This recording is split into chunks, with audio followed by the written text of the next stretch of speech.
जय हिंद दोस्तों। आज के इस इम्पॉर्टेंट लेक्चर में हम सभी डिस्कस करने वाले हैं 8 सितंबर 2025 के करेंट अफेयर्स को। तो आप इस पूरे लेक्चर को बहुत ही ध्यान से लास्ट तक जरूर देखिएगा। लास्ट में आपसे एक क्वेश्चन पूछा जाएगा जिसका आंसर कमेंट बॉक्स में देना है। तो चलिए आज के पहले और इम्पॉर्टेंट क्वेश्चन को डिस्कस करते हैं। पहला क्वेश्चन क्या है, इरफान अली किस देश के फिर से राष्ट्रपति बने हैं? आंसर हो जाएगा गुआना।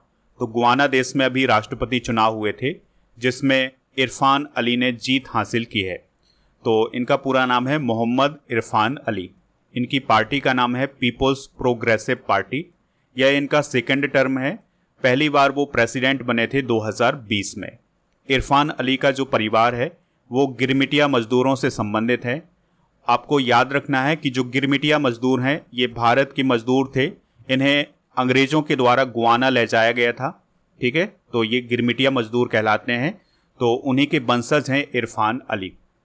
दोस्तों, इरफान अली को भारत में 2023 में प्रवासी भारतीय सम्मान भी प्रदान किया गया था। तो ये कुछ बेसिक जानकारी है इरफान अली से रिलेटेड। गुआना की अगर हम बात करें तो कैपिटल है इसकी जॉर्ज टाउन और वर्तमान में प्रेसिडेंट हैं इरफान अली। प्राइम मिनिस्टर हैं मार्क फिलिप्स और यहाँ की करेंसी है गुआनीस डॉलर। यहाँ पर जो भारतीय मूल की जनसंख्या है वो लगभग 40% है। गुआना के पास प्रति व्यक्ति सबसे बड़ा कच्चे तेल का भंडार है। इस पॉइंट को भी आप नोट कर लें। ठीक है, तो ये है साउथ अमेरिका कॉन्टिनेंट और इसी में स्थित है गुआना देश। यहाँ पर आप इसको देख सकते हैं। अंतर्राष्ट्रीय नियुक्तियों की बात करें तो ली जे म्यंग अभी हाल ही में प्रेसिडेंट बने हैं साउथ कोरिया के। डेविड सलबागनी नासा के फर्स्ट एआई ऑफिसर बने हैं और पाकिस्तान अभी हाल ही में अध्यक्ष बना है यूनाइटेड नेशन सिक्योरिटी काउंसिल का। सुकन्या सोनोवाल राष्ट्रमंडल शांति राजदूत बनी है। एनालेना वेरवॉक ये अध्यक्ष बनी है संयुक्त राष्ट्र महासभा के 80वें सत्र की। भूपेंद्र यादव जी अभी हाल ही में अध्यक्ष बने हैं अंतर्राष्ट्रीय बिग कैट अलायंस के। संजोग गुप्ता इंटरनेशनल क्रिकेट काउंसिल के सीईओ बने हैं।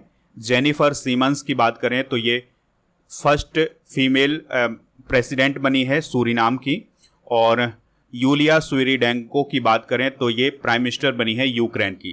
तो ये कुछ इंटरनेशनल अपॉइंटमेंट्स हैं, इनको भी आप नोट कर लें। बढ़ते हैं अगले क्वेश्चन की तरफ। अगला क्वेश्चन है इसरो का कुलशेखरपट्टिनम प्रक्षेपण केंद्र किस वर्ष तक बनकर के तैयार हो जाएगा?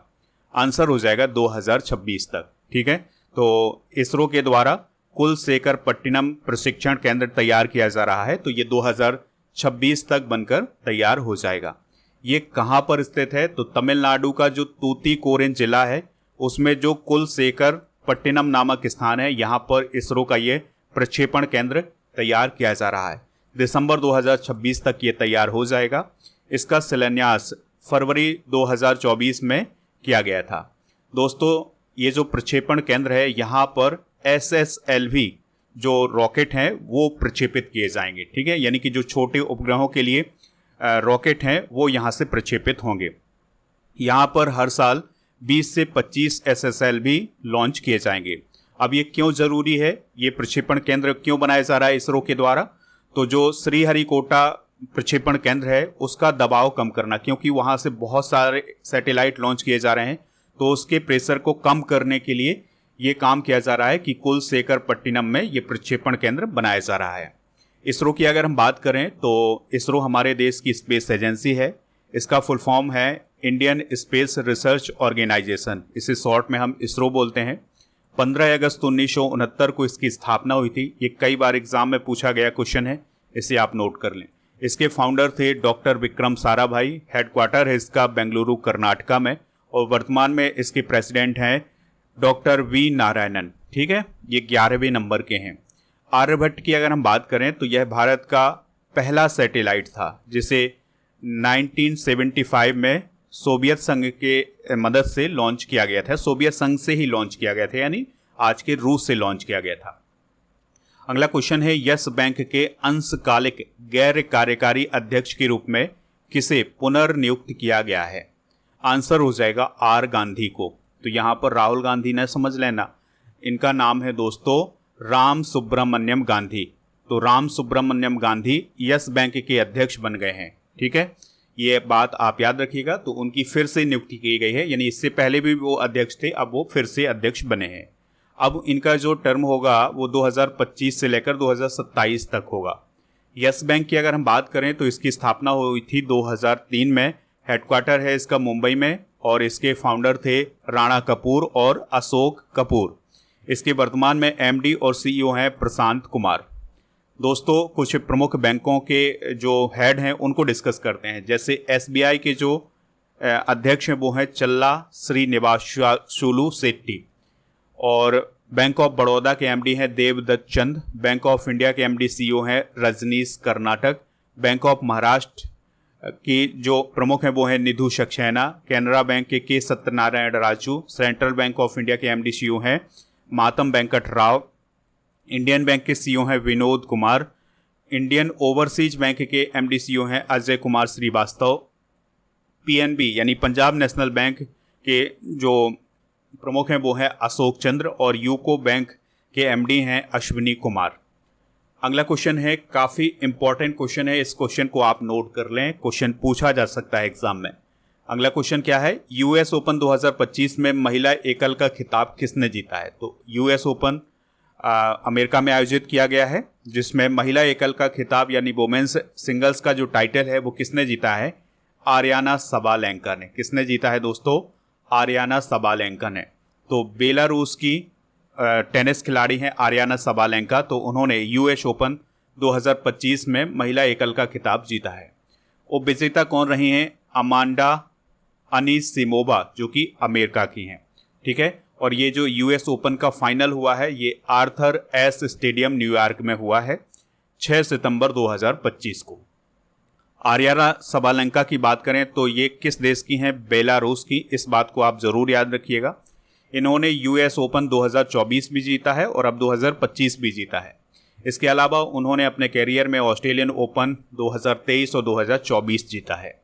यूएस ओपन की बात करें तो इसका जो प्रारंभ हुआ था वो 1881 में हुआ था, जबकि महिला एकल के जो खिताब हैं वो 1887 में शुरू हुए थे। ये हार्ड कोर्ट पर खेला जाता है। इसका आयोजन होता है हर साल अगस्त सितंबर के महीने में। यह साल का चौथा और अंतिम ग्रैंड स्लैम होता है।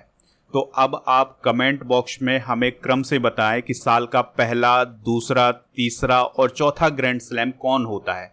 तो ये आप कमेंट बॉक्स में बता सकते हैं। ऑस्ट्रेलियन ओपन की बात करें तो इसके पुरुष एकल के विजेता कौन है? 2025 के जेनिक सिनर, ये इटली के हैं। महिला एकल की विजेता है मेडिसन कीज, जो कि अमेरिका की है। फ्रेंच ओपन 2025 की बात करें तो इसमें पुरुष एकल के विजेता है कार्लोस अल्कराज, जो कि स्पेन के हैं। महिला एकल की विजेता हैं कोको गॉफ, जो कि अमेरिका की हैं। अभी विंबलडन हुआ था, तो विंबलडन ओपन 2025 में पुरुष एकल के विजेता हैं जेनिक सिनर, ये इटली के हैं। और महिला एकल की विजेता है इगा स्विएटेक, जो कि पोलैंड की हैं। तो ये विजेता भी आप नोट कर लें।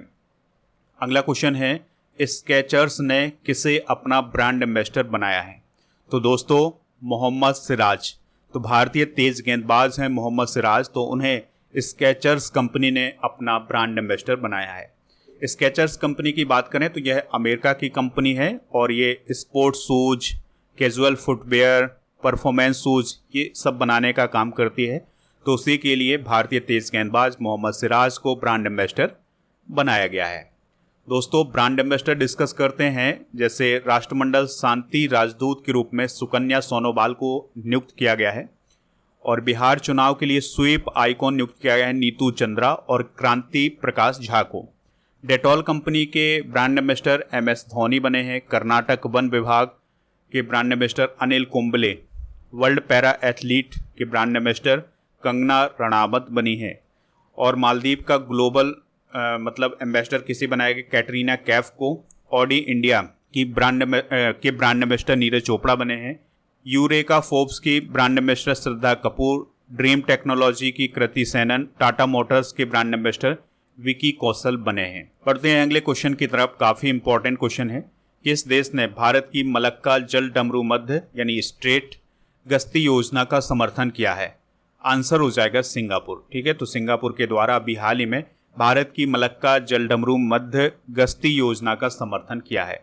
इसका उद्देश्य है हिंद प्रशांत क्षेत्र में समुद्री सुरक्षा और रणनीतिक साझेदारी को मजबूत करना। अगर हम बात करें मलक्का जलडमरू मध्य गश्ती योजना की, तो यह एक बहुपक्षीय समुद्री सुरक्षा पहल है, यानी कि इसमें बहुत सारे देश शामिल हैं और ये मलक्का जलडमरू मध्य वाले क्षेत्र में सुरक्षा करने का काम करते हैं। इस योजना में Singapore, Malaysia, Indonesia, Thailand, Bharat शामिल हैं। भारत अभी 2025 में ही शामिल हुआ है। 2004 में ये योजना शुरू की गई थी और इसका काम ये है कि जो मलक्का जलडमरू मध्य है, इसमें समुद्री डकैती को रोकना, तस्करी को रोकना, आतंकवाद और अवैध गतिविधियों को रोकना। तो यहाँ पर आप इंडिया देख पा रहे हैं, यहाँ पर है मलक्का जलडमरू मध्य, ठीक है। तो इसी के लिए अभी ये समझौता हुआ है या फिर भारत इस गश्ती योजना में शामिल। दोस्तों, अगर हम बात करें मलक्का जलडमरू मध्य या स्ट्रेट ऑफ मलक्का की, तो यह इंडोनेशिया के सुमात्रा द्वीप और मलेशिया, थाईलैंड के बीच में स्थित है। तो यहाँ पर आप देख सकते हैं, ये है मलेशिया, ये है इंडोनेशिया। तो इसी के बीच में स्थित है कौन? मलक्का जलडमरू मध्य। तो इसी की सुरक्षा के लिए ये कौन सी योजना है? मलक्का जलडमरू मध्य गश्ती योजना, यानी कि यहाँ पर डकैती, तस्करी, आतंकवाद, इन सभी गतिविधियों को रोकने के लिए ये योजना शुरू की गई थी। और दोस्तों, ये जो मलक्का जलडमरू मध्य है, ये अंडमान सागर जो कि हिंद महासागर में है को दक्षिण चीन सागर जो कि प्रशांत महासागर में है को जोड़ता है। विश्व का लगभग 60% से अधिक समुद्री व्यापार इसी मार्ग से गुजरता है। तेल आपूर्ति का प्रमुख मार्ग है किसके लिए? चाइना, जापान, भारत जैसे देशों के लिए, यानी यहाँ से तेल गुजरता है, यानी तेल का व्यापार होता है। तूतीकोरिन बंदरगाह पर हरित हाइड्रोजन परियोजना का उद्घाटन हाल ही में किसने किया है? तो सर्बानंद सोनोवाल ने, ठीक है। तो सर्बानंद सोनोवाल जी के द्वारा तूतीकोरिन बंदरगाह पर हाल ही में हरित हाइड्रोजन परियोजना का उद्घाटन किया गया है। और दोस्तों, ये जो तूतीकोरिन बंदरगाह है, इसे BO चिदम्बरनार बंदरगाह भी बोला जाता है। तो यहीं पर अभी हाल ही में ग्रीन हाइड्रोजन परियोजना का शुभारंभ किया गया है। इस पूरे प्रोजेक्ट की जो लागत है वो है 3.87 करोड़ रुपए की। इसका उद्देश्य है बंदरगाह कॉलोनी में स्ट्रीट लाइट और इलेक्ट्रिक व्हीकल चार्जिंग के लिए ग्रीन हाइड्रोजन का प्रोडक्शन करना। और भारत का पहला बंदरगाह बन गया है ये तूतीकोरिन बंदरगाह, जो हरित हाइड्रोजन का प्रोडक्शन करेगा। तूतीकोरिन बंदरगाह की बात करें तो इसे BO चिदम्बरनार बंदरगाह बोला जाता है। ये तूतीकोरिन तमिलनाडु में स्थित है। 1974 में इसकी स्थापना हुई थी। ये मन्नार की खाड़ी में है और ये एक कृत्रिम बंदरगाह है। किस भारतीय फिल्म को पेरिस में होने वाले गंगे सुर सीन महोत्सव के लिए आधिकारिक तौर पर चुना गया है? आंसर हो जाएगा गुड बाय गुरुजी। तो दोस्तों, एक असमिया फिल्म है जिसका नाम है गुड बाय गुरुजी, तो उसे आधिकारिक तौर पर पेरिस में आयोजित होने वाले गंगे सुर सीन महोत्सव के लिए चुना गया है, ठीक है। इस फिल्म के डायरेक्टर हैं अरुणजीत बोरा और इसका मुख्य विषय है एजुकेशन, धैर्य और सामाजिक परिवर्तन। फिल्म में असम की 500 साल पुरानी भावोना रंगमंच परंपरा को भी शामिल किया गया है। देखिए, बात करें अगर हम गंगे सुर सीन महोत्सव की, तो गंगे शब्द जो है वो गंगा से है, जो कि भारत की एक पवित्र नदी है, और सीन जो है वो पेरिस की प्रसिद्ध नदी है, ठीक है। तो इन दोनों नदियों के नाम पर इस महोत्सव का नाम रखा गया है और ये पेरिस, फ्रांस में आयोजित किया जाता है। इसका आयोजक होता है फ्रांसीसी भारतीय सांस्कृतिक संस्थाएं और फिल्म प्रेमी समूह। इसका उद्देश्य है भारतीय क्षेत्रीय सिनेमा, लोक कला और सामाजिक विषयों को एक ग्लोबल मंच प्रदान करना।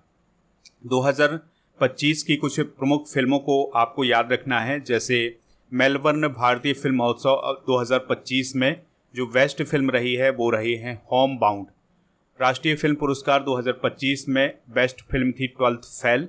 ऑस्कर अवार्ड 2025 की बेस्ट फिल्म थी अनोरा। वाफ्टा अवार्ड 2025 की बेस्ट फिल्म थी कॉनक्लेव और आईफा अवार्ड 2025 की बेस्ट फिल्म थी लापता लेडीज। अगला क्वेश्चन है, शिगेरू इशिबा किस देश के PM थे जिन्होंने इस्तीफा दे दिया है? आंसर हो जाएगा जापान। तो जापान के PM ने हाल ही में इस्तीफा दे दिया है। अब ये इस्तीफा क्यों दिया है? तो उनकी जो पार्टी थी जिसका नाम था लिबरल डेमोक्रेटिक पार्टी, वो टूट रही थी, उसके अंदर विभाजन हो रहा था। तो उन्होंने सोचा कि हमारी पार्टी टूटे ना, उससे पहले हम इस्तीफा दे दें, क्योंकि हो सकता है कि उनका विरोध हो रहा हो तो इसके कारण उन्होंने प्रधानमंत्री पद से इस्तीफा दे दिया है। जापान की अगर हम बात करें तो यह एशिया महाद्वीप में ही स्थित है। टोक्यो इसकी राजधानी है। आधिकारिक भाषा यहाँ की जापानी है। जापानी एन यहाँ की करेंसी है। यहाँ पर 4 मुख्य द्वीप हैं। तो इसमें पहला द्वीप है होक्काइडो, दूसरा है होन्शु, और तीसरा है दोस्तों शिकोकू, और चौथा है क्यूशू। तो ये 4 द्वीप जो हैं वो जापान में हैं। अगला क्वेश्चन है डेविड लैमी किस देश के उप प्रधानमंत्री बने हैं?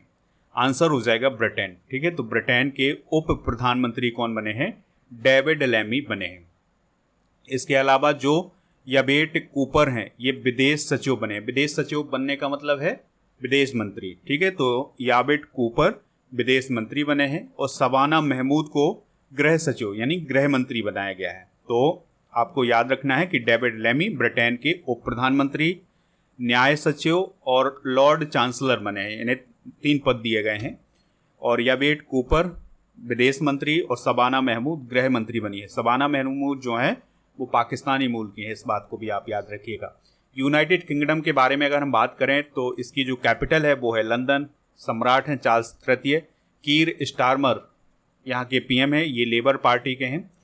उप प्रधानमंत्री डेविड लैमी है। करेंसी है पाउंड स्टर्लिंग, और इसके घटक देश हैं यानी कि यूके बना किससे है? तो इसमें इंग्लैंड, स्कॉटलैंड, वेल्स और उत्तरी आयरलैंड शामिल है। तो ये थे दोस्तों आज के करंट अफेयर्स के क्वेश्चन। आप स्टडी करके ऐप को इंस्टॉल कर लें, जिसका लिंक डिस्क्रिप्शन बॉक्स में दिया गया है। तो यहाँ पर आपको लास्ट 6 मंथ के करंट अफेयर्स की ई बुक मिलेगी और मंथली करंट अफेयर्स की ई बुक मिलेगी। तो ये सारी ई बुक आप प्राप्त कर लें। इसके अलावा ईयरली करंट अफेयर्स की ई बुक भी आपको यहाँ पर मिल जाएगी। कोर्स एंड पीडीएफ वाले ऑप्शन पर आपको राजा गुप्ता सर का जो अर्जुन जीएस फाउंडेशन बैच है ये मिल जाएगा। तो इस बैच को ज्वाइन कर लें। अभी इसमें ऑफर है गणेश 500, इसके लिए कूपन कोड यूज करना है। 3 साल की वैलिडिटी है। अगर आपको कोई दिक्कत परेशानी आती है तो आप इस नंबर पर भी संपर्क कर सकते हैं। GK GS foundation complete online batch आपको ऐप पर मिल जाएगा। चलिए करते हैं कल के करंट अफेयर्स का रिवीजन। हाल ही में भारत और सिंगापुर के बीच किन क्षेत्रों में महत्वपूर्ण समझौते हुए? तो ट्रेनिंग, रिसर्च। नेपाल सरकार ने कुल कितने सोशल मीडिया प्लेटफॉर्म पर बैन लगाया है? 26। हाल ही में नीति आयोग द्वारा शुरू की गई नई पहल का नाम क्या है? Brain health initiative. Royal Bhutan बौद्ध मंदिर का उद्घाटन भारत के किस राज्य में किया गया है? बिहार। खनन मंत्रालय के सचिव कौन बने हैं? पीयूष गोयल।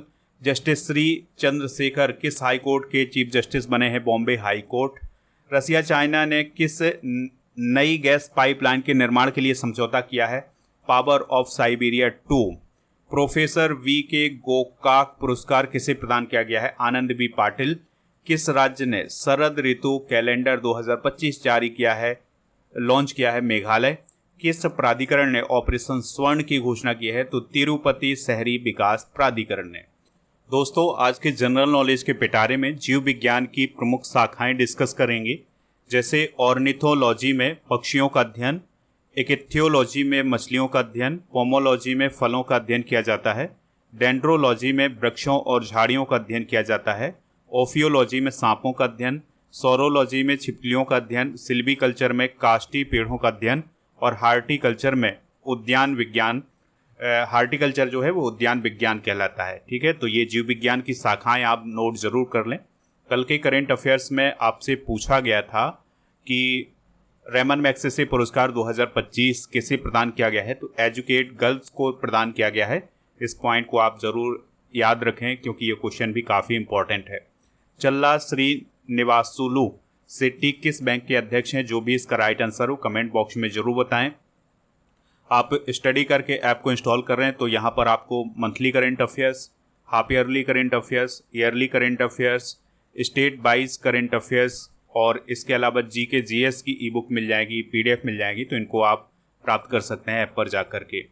और आप हमारे टेलीग्राम चैनल को ज़रूर ज्वाइन करें जिसका नाम है स्टडी कर ऑफिशियल, और ऐप पर आपको जीके जीएस की ये सभी ई बुक मिल जाएंगी। तो इनको प्राप्त कर सकते हैं हिंदी इंग्लिश दोनों मीडियम में।